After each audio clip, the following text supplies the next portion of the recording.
we talked earlier, and we talked one day a long time ago about, and it relates to Brandon's comments about the love of the game. Yeah. Obviously, some players are talented, some players are not. Um, Talk a little bit about the experience you had in college with your teammate Richard Washington. Because You love this story, man. You love this story, don't you?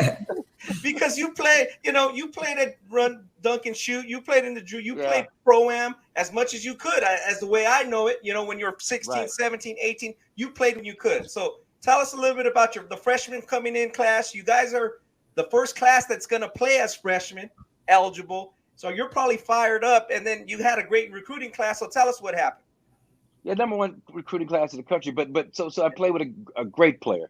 I was just talking to him this morning with a couple of guys out playing golf. And Richard Washington out of Benson Tech in Portland, Oregon, was supposed to be the next Kareem Abdul-Jabbar. They listed him at 7 feet in high school, but he measured out at UCLA at 6'9.5". But just one of the smoothest jump shots you could imagine.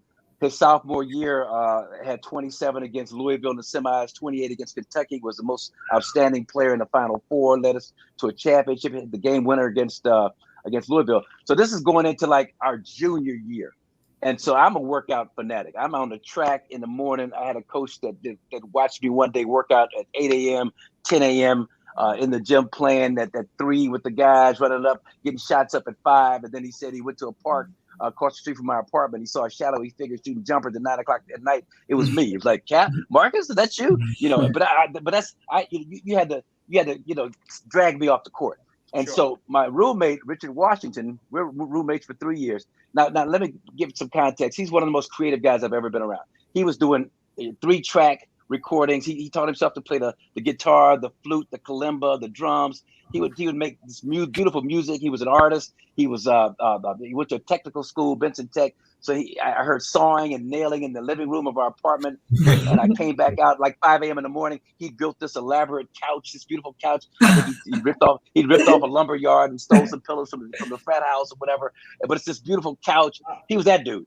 But he would never work out. He would always just kind of lay in the apartment, sit on this brown beanbag chair and play the flute, play the kalimba, all day long. And so one day I was like, man, look, you cost yourself some money, Big Rich. You need to get out here with me, man. Come on, let's get on the track. Let's go to the gym. Let's get in the swimming pool and do some stuff. And so he looked at me and said, man, look, Marcus, you play basketball because you love to play basketball.